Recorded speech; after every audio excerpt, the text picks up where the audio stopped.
우리 역사에서 사법부는 우리 사회에 어떠한 순기능을 해왔을까요? 그렇지 않죠. 오히려 국민이 사법부를 지켜줬습니다. 그렇습니다.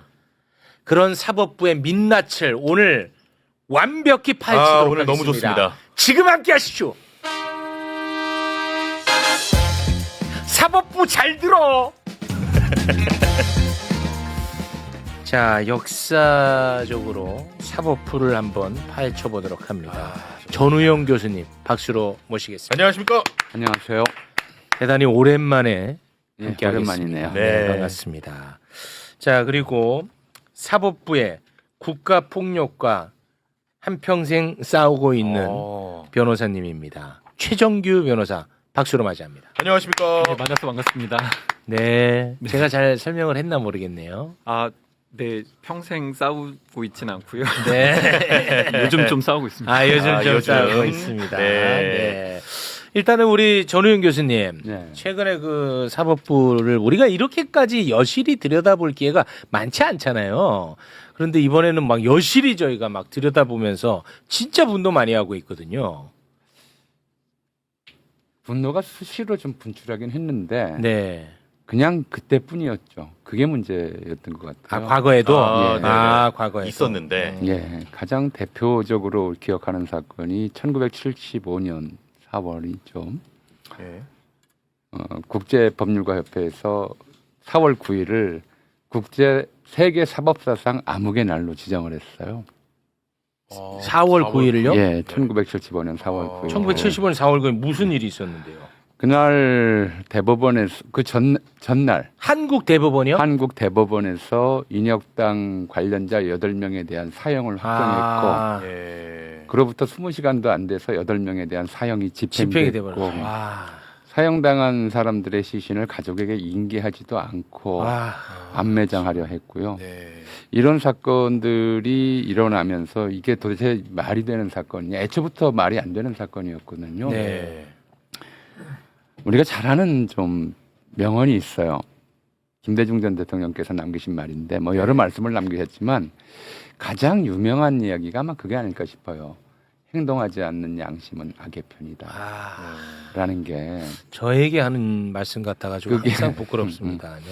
그게 4월 19일 날 이제 CR의 소리 창간 10주년 기념식에 가서 그런 말씀하셨어요. 1975년 4월. 5년 4월 19일 그랬어요? 인혁당 사법살인 바로 열흘 후. 그랬던 발언이에요. 예. 그러니까 도저히 양심이 있는 사람으로서 이 사법부의 이 만행을 사법부뿐이겠습니까? 예. 이번에 이제 그랬어요. 이재명 대통령이 그 말씀하셨죠. 통역당 재건이 사건에 대한 판결 결과를 보고 재심 결과를 보고 경찰, 검찰, 판사들 그 사람들은 어떻게 하느냐, 그 사람들의 책임은 어떻게 묻느냐 이런 말씀하셨잖아요. 네, 요거는 우리 또 이거 같은 취지였던 거죠. 그런 일이 버젓이 벌어지고 있는데 죄 없는 사람 잡아다가 고문해서 조작하고 그렇게 해서 기소하고 사형 선고 내리고. 그러니까 최근에 우리가 미네소타주에서 미국의 IC 대원들이 사람을 그냥 바로 현장에서 쏴 죽이는 게 있었잖아요. 그렇습니다. 그렇게 현장에서 쏴 죽이는 것과 사람을 잡아서 고문해서 만신창이를 만들고 법이라는 틀을 이용해서 사형 선고 내리고 사형시키는 것과 네, 뭐가 크게 다른가요? 저는 다르지 않다고 봅니다. 기본적으로 같은 방식으로 네, 사람을 네. 국가 폭력으로 저는 국가 그렇게 기관을 등에 업고 그냥 한 번에 죽인 게 아니라 장기간에 걸쳐서 계속 죽여가면서 최종적으로 목숨을 빼앗은 그런 끔찍한 일이었거든요. 네. 근데 그런 일을 보고도 우리가 입을 다문다면 아, 그게 우리가 악의 편이 아니고 무엇이겠느냐. 그런 취지에서 하신 말씀이에요. 그만큼 이제 그 시대가 엄혹했던 시대고 예. 그 엄혹함에 대한 이제 기억이 아직 남아 있는데 그 당시에도 그래서 이런 판사들 이렇게 비루한 판사들 사람 죽이면서도 부끄러워하지 않는 판사들 자책감조차 느끼지 않는 판사들 그대로 두고 어떻게 우리가 민주사회는커녕이고 예. 정상적인 사회를 만들 수 있겠느냐는 이야기가 있었어요. 있었지만 뭐 어떻게 할 수가 없어 하고 생각들을 해서 넘어갔죠. 그런 일들이 한두 번이 아니었잖아요. 그동안의 사법부 판결들이 이상한 판결들이. 네. 그러니까 이제 그것이 누적되면서 여기까지 온 거죠. 근데 지금도 직연에 대한 비판, 우인성에 대한 비판을 하면 마치 본인은 중립인 것처럼 점잖 빼면서 양복 입은 사람들이 사법부 흔들지 말라고 얘기합니다. 그들은 진짜 악의 편이네. 그렇죠. 이게 불의하다라고 이거 상식으로 느낄 수 있다면 규탄해야죠. 예. 규탄해야 되고 당신들 살인자의 그 일원이야. 네. 당신들 정말 나쁜 사람들이야. 네. 하다못해 담벼락에 대고 욕이라도 하라고 그랬잖아요. 네. 그게 그런 상황이에요. 우리가 이렇게 불의하고 양심 없는 판결들을 볼 때마다 네. 사법부 판결이 뭐 다 도대체가 법관들에 대한 판결 기준이 그래요. 법과 양심에 따라 독립적으로 판결한다. 네. 양심이 없는 사람들이 저렇게 판결을 하면 그게 어떻게 우리가 사회 정의를 이룰 수가 있고 예. 법 정의에 국민의 법 감정이 충족될 수 있겠어요. 법적 정의감이 안 네. 되잖아요. 책임도 안 그런 지잖아요. 그러니까 사실은 사법살인이 이 건뿐이 아니었잖아요. 워낙 대표적인 사건으로 인혁당 사법살인만 얘기를 하는데 네. 간첩 조작 사건으로 사형 선고받은 사람 그 뒤로도 많아요. 다 이제 죽었죠. 본인들은 사망했고요. 아휴. 그리고 이게 인혁당 사건 때 얘기를 좀 말씀을 드려볼게요. 예. 그 당시 이제 가족들을 통해서 밖으로 나온 얘기예요. 중앙정보부에서 고문을 하도 심하게 하는데도 이게 자기가 자백을 하면 사형당할 죄가 되니까 간첩죄가 되니까 끝까지 자백을 안 해요. 네. 그러면 이제 중정요원이 이렇게 회유를 한대요. 나는 시키는 대로 하는 거기 때문에 어쩔 수가 없어. 네가 버텨봤자 매만도 맞아. 아, 중정 요원이 요원이 어. 여기서 그냥 지장 찍고 검사 앞에 가서 사실대로 말해. 검사는 봐줄 거야. 아. 그래서 이제 이 사람이 그 말에 이제 더 매맞아봤자 소용이 없으니까. 그리고 또 혹할 것 같아요. 그래요. 그럼 네. 마음이 약해지니까. 마음이 약해지니까. 지장을 찍고 그리고 이제 그 조서를 들고 검사 앞으로 가요. 네. 그리고 검사한테 가서 이제 검사가 조서를 보고 있을 거 아니에요. 네. 거기다가 이제 사실대로 얘기하는 거죠. 검사님, 그 조서 내용 전부 허위입니다. 고문 때문에 어쩔 수 없이 그렇게 허위 자백한 거고 사실은 그게 아닙니다. 이렇게 얘기를 하면 검사가 뭐라고 대답을 하냐면 이게 다 거짓 내용이란 말이죠. 그 조서가 잘못됐다는 거죠. 그럼 돌아가서 조서 다시 받아오세요. 지금 너무 끔찍하다 진짜. 이건 마지막 기대가 무너지는 상황이에요. 사람을 완전히 마음까지 무너뜨리는 그런 상황을 너무 끔찍한데? 만들어놔요. 가면 돌아가서 다시 고문 받고 다시 또 처음부터 더 심하겠죠 그때는. 더 심한 얘기 아니에요. 오우. 그러니까 그럼 이제 법정에서 다투겠다고 갔는데 법정에서 이제 검사 조서만 그냥 다 받아들여서 그대로 판결하는 거예요. 그럼 이 전체 과정에서 이 일종의 연쇄적 분업에 의한 살인이잖아요. 예. 분업에 의한 살인인데 그럼 이런 일들이 나중에 다 재심을 통해서 이게 무고이고 무죄이고 고문에 의한 허위 자백에 의해서 조작된 사건이다라는 게 나중에 판정이 됐어요. 네. 그러면은 뭐라도 입장 표명이 있어야 될 거 아니에요. 그렇지 최소한이야 그것도. 그러니까 인혁당 사건 피해자에 대해서 재심 무죄 판결이 난다면 기자들이 관련 판사들 몇 사람은 이제 이미 세상을 떴고 몇 사람은 살아 있었어요. 찾아갔어요. 예. 아무도 단 한 명도 유족에 대해서 유감 표명이나 미안하다는 말을 안 했어요. 그때는 어쩔 수 없었다는 식으로 변명만 했지 한 명도 사과한 적이 없어요. 그 유족들은 어땠어요? 평생을 빨갱이 가족이라고 하는 누명을 쓰고 사망했잖아요. 본인 남편이 죽고 아버지가 죽은 네. 것도 문제지만 그 피해를 겪고 나서도 평생을 빨갱이 가족이라는 낙인 속에서 살아야 했어요. 아니 그러면은 그 당사자 판사 말고 예를 들어 대한민국 사법부를 대표를 해서 사법부를 대신해서 성명을 내거나 사과한 사례가 있나요? 대법원장은 사과를 하죠. 이용훈 대법원장도 사과를 했고 대법원을 대신해서 과거에 이런 잘못된 것에 대해서 사과를 한다고 했지만 예. 그 기관 대표가 사과하는 게 뭐 검찰총장도 그런 사과를 했었어요. 예를 들어 노무현 전 대통령이 돌아가시고 난 다음에 박근혜 때 임명되었던 검찰총장도 그런 좀 행태에 대해서 반성한다. 뼈를 깎는 심정으로 환골 탈퇴하겠다. 이런 얘기들은 기관장 이름들은 했어요. 근데 당사자들은 한 번도 한 적이 한 명도 한 적이 없어요. 자, 아까 이재명 대통령 글을 저희가 소개를 해드렸는데 바로 그 사건 통일혁명당 재건이 사건인데요. 1968년 박정희 정부 시절에 있었던 사건인데 그때 이제 조작으로 다 잡아들여가지고 실제로 그 사형으로 세상을 떠난 분이 계세요. 네. 그런데 재심을 통해서 최근에 무죄 선고가 나왔거든요. 네. 관련한 이야기, 이 사건에 대해서 잘 모르는 분들도 많습니다. 네네네. 요거를 우리 변호사님이 이 사건을 담당했나요? 네, 맞습니다. 오, 일단 박수 한번 치고 들어갑니다. 네, 진짜 위대한 분이시네. 그럼에도 불구하고 진짜 처음 봤어요, 저는. 네, 이렇게 위대한 일을 하시는 분들 네. 박수 받아야 되거든요. 그럼요. 사건을 좀 저희에게 소개를 좀 해주시죠. 아, 네. 이게 통역당 재건이 사건이라고 알려져 있는데 이제 통일혁명당 사건을 먼저 말씀드려 보려고 합니다. 네, 통일혁명당 사건. 예, 다르군요, 그 사건. 네, 1968년도에 예. 이제 1960년대 최대 공안 사건이라고 하는 158명이 검거가 됐고요. 무려 50명이 구속된 정말 큰 사건이었습니다. 네. 그 당시 때 중앙정보부가 이거를 이제 조작했는데 김영욱이라고 되게 아, 김영욱. 예, 김영욱이 이제 작품이죠. 그래서 이제 1968년도에 이렇게 하다 보니까 이제 이후에 간첩 조작 사건들을 이 통역당 재건이 사건이라고 이름을 붙이는 겁니다.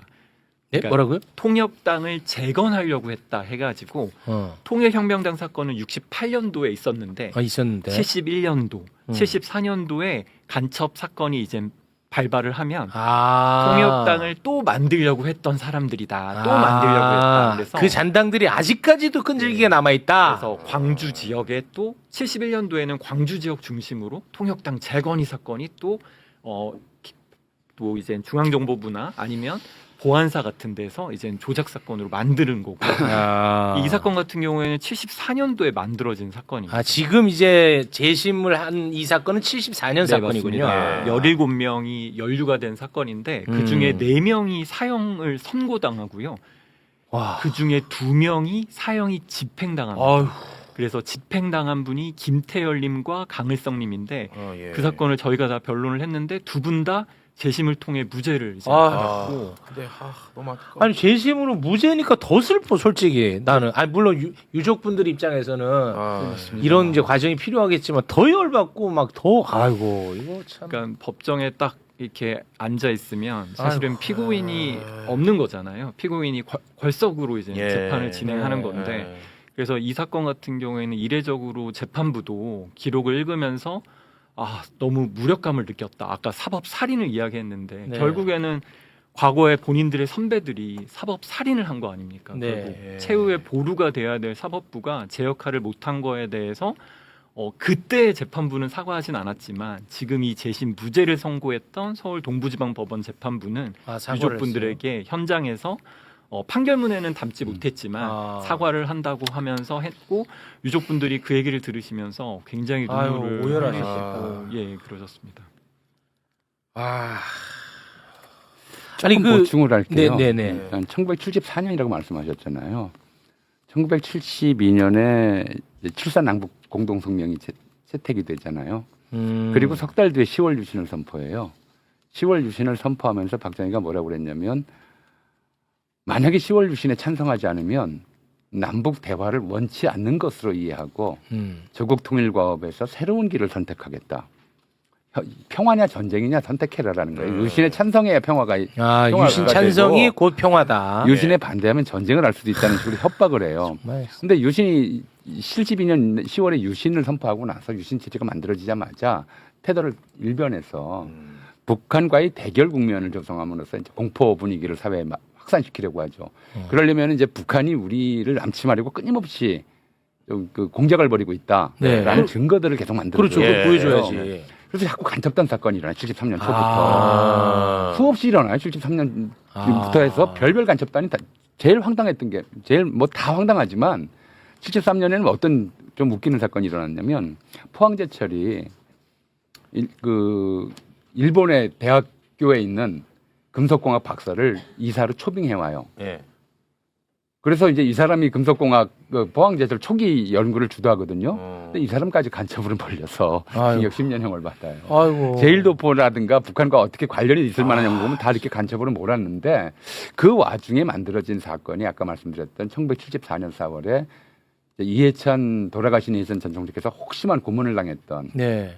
그게 민청학년 사건이고요. 민청학년 사건. 네. 그 배우 조종 혐의로 이제 조작된 사건이 인혁당 제2차 인혁당 사건이었어요. 아. 이걸로 1,000명이 넘는 사람들을 구속을 했었고요. 엄청 이제 인혁당 관련자 8명은 사형을 집행했고 민청학령 관련자 7명도 사형 선고를 받고 하는 만큼 예. 검찰이 유사일에 최대의 성과를 냈다고 주장하는 사건이었어요. 아. 그리고 이제 중앙정보부의 사건이었고요. 중정이 이렇게 큰 성과를 자랑하니까 보안사가 경쟁의식을 느낀 거예요. 아. 그래서 보안사가 이 인혁당 조작 사건 나고 나서 그 연말에 11월 달에 통합당 재건이 조작 사건을 또 일으킨 거예요. 아. 그래서 이 사건 서로 연결돼 있어요. 두 사건은. 아. 둘 다 양쪽 다 무고하게 사람들을 사형 선고를 내렸던 사건이기도 하고요. 지들끼리는 충성 경쟁한 거. 경쟁이죠. 그리고 일단 사실 그거를 조장하기도 조장했겠죠. 했죠. 예, 정권에서 야 중앙정보부는 저렇게 끈끈을 했는데 너희 보안사는 뭐하냐 이런 식이었던 거예요. 와. 그렇게 잘못된 판결을 내린 사건이 아직도 지금 엄청 많은 거 아니에요? 많죠. 아니 그래서 저는 뭐 중정이라든지 보안사 뭐 그런 쓰레기 같은 짓을 한 거에 대해서는 뭐 너무 익히 잘 알려져 있었고 오늘은 이제 거기에 집중하기보다는 저는 이번 재심 과정에서 사법부가 얼마나 눈을 감거나 아니면 적극적으로 국가 폭력을 행했는지 나는 그게 좀 궁금하더라고요.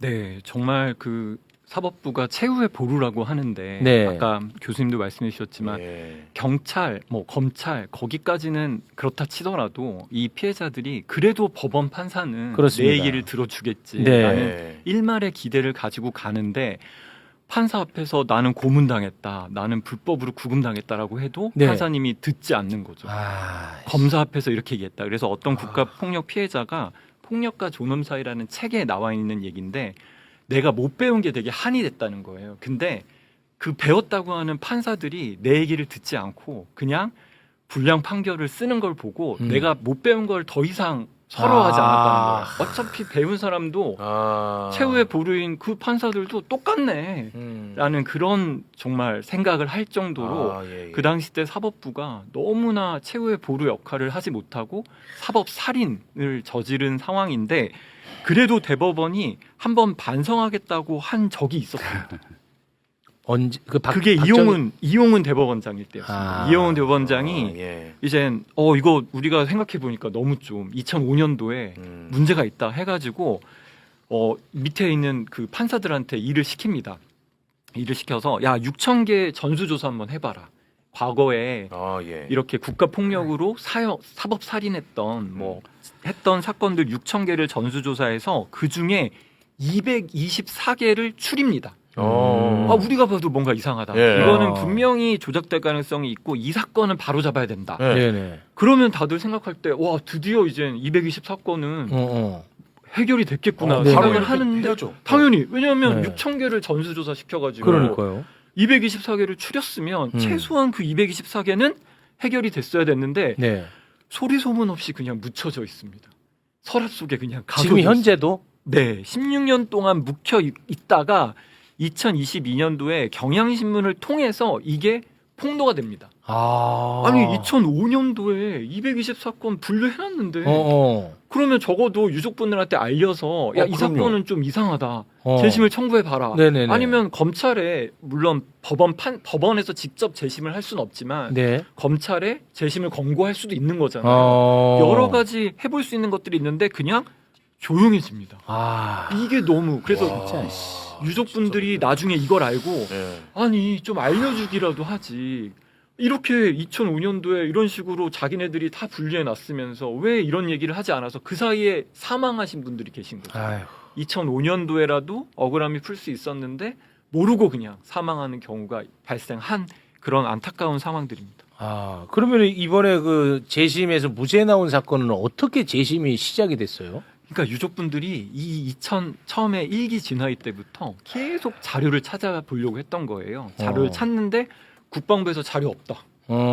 판결문 가지고 어떻게 재심을 합니까? 네. 그러다가 이제 민간에서 그 당시 때 17명이 재판을 받았는데 네. 이젠 진두현이 우두머리 그 당시 때 이제 우두머리라고 분류됐던 사람들이 조작된 우두머리. 우두머리는 사람들은 민간에서 재판을 받았고 강을성님은 군사법원에서 재판을 받아서 아 군인이었어요? 군무원이었습니다. 아 군무원이었어요. 그래서 아. 총살당한 그런 사형을 당했거든요. 아이고. 그래서 진두현 씨 사건, 박석주, 박기래 씨 사건이 이제 재심에서 무죄가 나오니까 네. 그제서야 이분들이 용기를 가지고 재심을 청구하게 됐던 그런 상황인 거죠. 그래서 아마 또 정말 그냥 아까 말씀드렸던 그 220 사건 같은 경우에도 아직도 재심을 통해서 무죄를 받지 못한 그런 사안들이 너무 많은 거죠. 224도 축소됐을 가능성이 높네. 그렇죠. 어. 6천 건 중에 220 사건. 듣고 그러니까 보니까. 판사들이 봐도 이거는 에이. 정말 아니다. 이거는 우리가 최후의 보루의 역할을 못했다라고 하는 그 사건은 최소한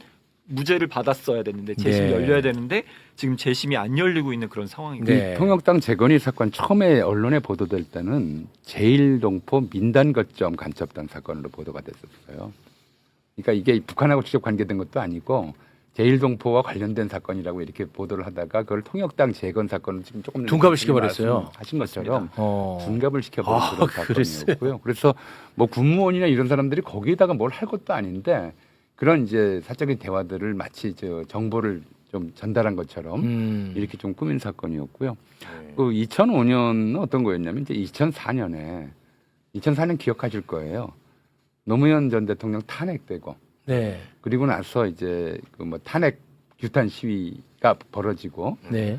그 와중에 열린우리당이 다수당이 되고 네. 이런 좀 변화가 있었잖아요. 네. 그러면서 그 이후에 이제 4대 개혁 입법이라고 해서 그 중에 하나가 과거사 기본법 제정 운동이 벌어졌고 아. 그 일환으로 과거사 진상 규명 예, 예. 시도가 이루어지면서 대법원 내에서 자체 조사를 했던 거예요. 음. 근데 기억하다시피 그 과거사 진상 규명 반대, 사립학교법 반대, 언론개혁법 반대, 국가보안법 폐지 반대 이런 것들로 모이면서 2004년 말부터 2005년 초에 걸쳐서 뉴라이트라는 세력이 결집을 해요. 그러니까 그리고 이제 그 중에는 바로 이 과거사가 밝혀지면 자신들의 아주 그 근거가 다 치부가 사라져. 드러난다 이렇게 어. 생각하는 사람들이 거기에 집중적으로 이제 그 관여를 하면서 아. 그게 이명박 정권으로 이 정권의 탄생을 낳은 거죠. 아. 그런 좀 역사적 맥락 속에서 법원 자체 내에서 자체의 과거를 진상 규명하고 잘못된 것들을 바로잡으려는 시도 자체도 묻혀버렸고 다만 한 가지 예, 예. 이 과정에서 우리 사회가 얻은 성과라면 법원이 이제 공판 중심주의를 채택해요. 그 전까지 우리 변호사님 말씀하셨듯이 재판이라고 하는 게 검사가 쓴 조서를 중심으로 해서 조서를 기본으로 사실로 전제하고 판결을 해왔어요. 네. 근데 워낙 고문이 이제 많았던 그런 상황이니까 네네. 노무현 대통령께서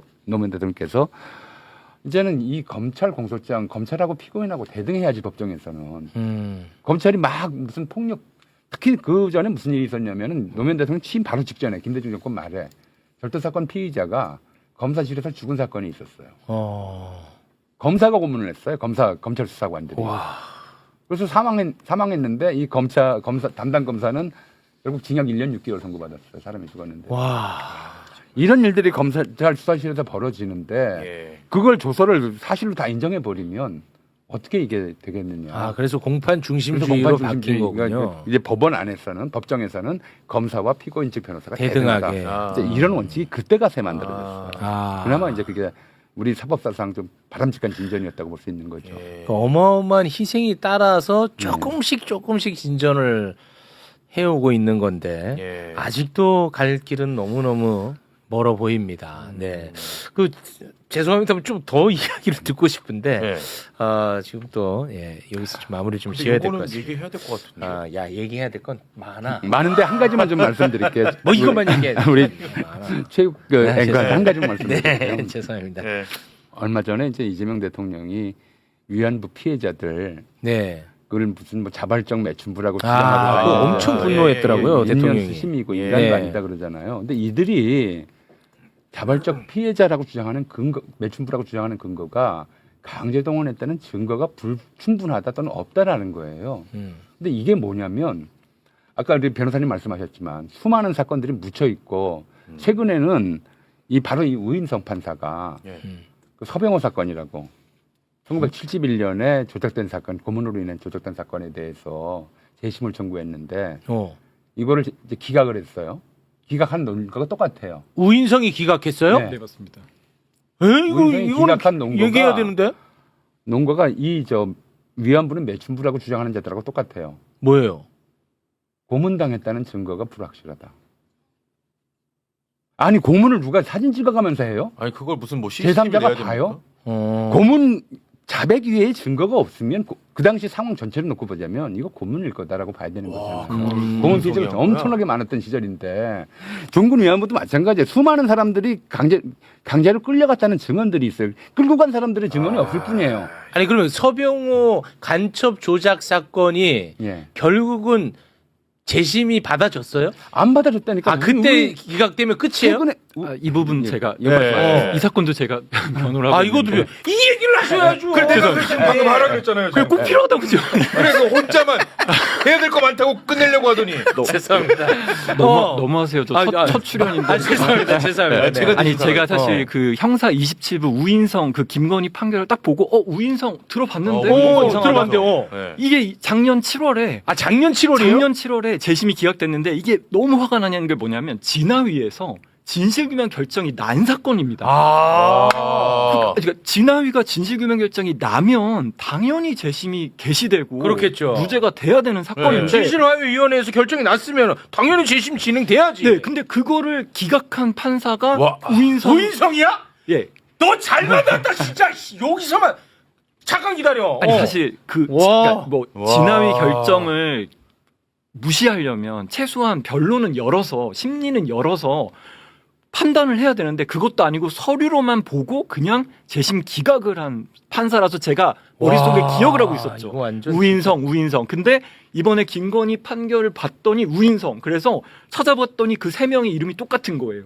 형사 27부 서울중앙지방 법원. 아 배석 판사까지 같아요? 다 똑같아요. 다 똑같아요. 그래서 나 진짜 정말 아니 피고인의 이익을 위해서 증거가 없으면 피고인의 이익을 위해서 무죄라고 했던 거면 사실상 그 과거사 사건 특히 진화위의 결정이 있는 사건인데도 불구하고 재심을 기각했고 아까 교수님 얘기한 것처럼 고문과 가혹행위의 증거가 없다. 고문과 가혹행위의 증거를 어떻게 찾아요? 진화위가 2년 동안 조사해가지고 결과를 냈으면 와. 그 결과를 존중해야 되는 것이 사법부인데 그걸 존중하지 않고 그 기각 결정을 내려서 저희가 지금 즉시항고 해가지고 지금 서울고등법원에 계류 중인데 예. 이분이 딱 그 220사건 아까 얘기했던 그 서랍 속에 있었던 1호 사건이었어요. 재판부가 그 당시 때 사법부가 분류했을 때 220사건 중에 제 1호 사건이 서병호 씨 사건이었어요. 그랬어요. 근데 이분이 2021년에 사망을 해요. 아이고 어떻게 재심 진행 중에 이분이 본인은 억울하다.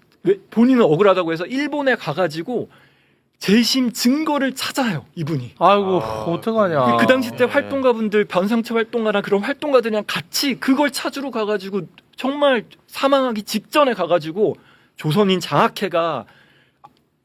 장학회는 사실상 불온단체가 아니에요. 아이고 어떻게 그 단체를 찾아가서 해명을 받고 왔는데도 지금까지 기각이 된 상황인데 그 우인성이 여기서 등장하는 거죠. 와. 너무 속상한 거예요, 제가.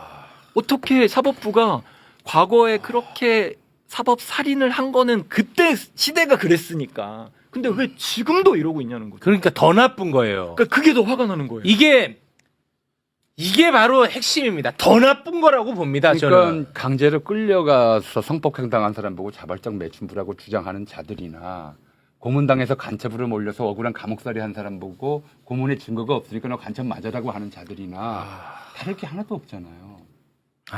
우리가 이런 세상에 아직도 살고 있는 거예요. 와 진짜 분노가. 예, 검찰개혁 하는데 저는 사법개혁이 정말 중요하다고 맞습니다. 생각하거든요. 물론 네. 검찰개혁도 잘 돼야 되지만 너무 사법개혁은 시작도 못한 상황이 아닐까. 네, 맞습니다. 그래서 이런 어떤 과거사 사건에서 법원이 보여주는 태도는 너무 불쾌한 거죠. 본인들이 잘못한 거잖아요. 본인들이 그 당시 때 잘못한 맞습니다. 거에 대해서 시정할 수 있는 기회가 최소한 수습이라도 하라는 건데. 있음에도 불구하고 와, 그러니까 이게 더 나쁜 거예요. 진짜. 자기들은 이걸 해결할 수 있는 사람들이에요. 해원할 수 있는 사람들이고 잘못을 정정할 수 있는 사람들인데 그거를 자기 선배들이 까마득한 선배들이 잘못한 걸 끝까지 버티면서 지켜내려고 하고 억울한 피해자들에게 죽은 뒤에까지 간첩 낙인을 찍어두려고 하는 굉장히 심하죠. 그러니까 이중관 판사가 그 얘기를 했잖아요. 12.12 쿠데타보다 지금 쿠데타가 더 나쁜 예. 이유는 지금 세상이 이렇게 발전했는데 이 짓을 해? 이거거든요. 저는 진짜 근데 이게 비판에서 끝날 수밖에 없는 게 너무 속상해요. 이거 뭐 어떻게 해야 됩니까? 그래서 저희는 특별재판부 얘기하잖아요. 특별재판부가 어떤 정치적인 사건에서의 특별재판부보다는 과거사를 스스로 반성하지 못하는 이 사법부에게 재심이라든지 이런 권한은 뺏어서 특별재판부를 만들어야 된다고 생각을 하거든요. 왜냐하면 네. 본인들의 선배들이 잘못한 거에 대해서 스스로 시정하는 게 쉽지가 않은 거죠, 사실은. 네. 그래서 특별재판부, 우리 뭐 특검은 되게 자유롭게 열리는데 특별재판부 하면 뭐 사법부 침해다라고 하지만 그렇습니다. 사법부가 그 역할을 못 하고 있잖아요. 그렇죠. 지금 진화위 결정마저도 무시하고 있는 상황인데 왜 특별재판부가 필요하지 않습니까? 유족분들이 얼마나 답답하겠냐고요. 이분 아주 훌륭한 분이 우리나라에 살고 계신 이분 최종규 변호사님은 뭐 하시는 분이에요? 변호사님이시잖아요. 아니 뭐 한 가지만 좀 더 네, 붙일게요. 대단한 애초에 분이네. 진실과 화해를 위한 과거사 정리위원회라는 이름을 붙인 것이 워낙 이쪽에 힘이 세니까 이쪽에 사과도 요구할 수 없어서 진실 규명만 하고 그냥 용서하자. 그래서 화해가 그래서 붙었어요. 진화위가 된 거예요. 근데 저는 앞으로 이 위원회도 진실, 사과, 화해를 위한 위원회. 사과 없는 화해가 어디 있어요? 하고 이제 더 붙여야 된다고 생각해요. 그러네요. 그 내부에 지금 우리 변호사님 말씀하신 것처럼 과거사 특별재판부가 법적 구속력을 갖는 이게 만들어져야 된다고 봐요. 큰일 났습니다. 예. 오늘 방송 너무 좋은데. 이거 안 했으면 큰일 날 뻔했다 마지막에. 그러니까 이거 제가 가네. 하자고 했을 때 이유가 있는 거예요. 이럴 땐 말 좀 들어. 방송 천재네. 여기서 끝났으면은 우인성 민난 못 보여주고 끝날 뻔했죠. 방송 천재야. 어떻게 우리 방송을 잘해? 감사합니다. 이런 와. 시간을 좀 자주 가져야 될 것 같습니다. 네. 너무너무 좋은 시간이었습니다. 근데 너무 화난다. 진짜 근데 화가 엄청나네. 아니 언론은 또 이런 놈을 막 꼼꼼하다 뭐 법리에 충실하다 이렇게 표현하니까 맞아. 미치겠네. 진짜 또 방송 잘하네. 맞네. 그거 갑자기 또 생각하네. 그러니까. 이런 것도 언론에서 모르고. 엄청 죽여 세웠어. 그러니까요. 이런 얘기는 안 쏙 빼고 우인성에 경험이 대해서. 풍부하다. 이런 경험 풍부하면 뭐하냐 우인성 경험이. 이거는 경험이 아니라 이건 악행입니다. 맞습니다. 네. 두 분과는 여기서 인사 너무 나누겠습니다. 전우영 교수님, 최정규 변호사님 두 분 진심으로 고맙습니다. 감사합니다. 감사합니다.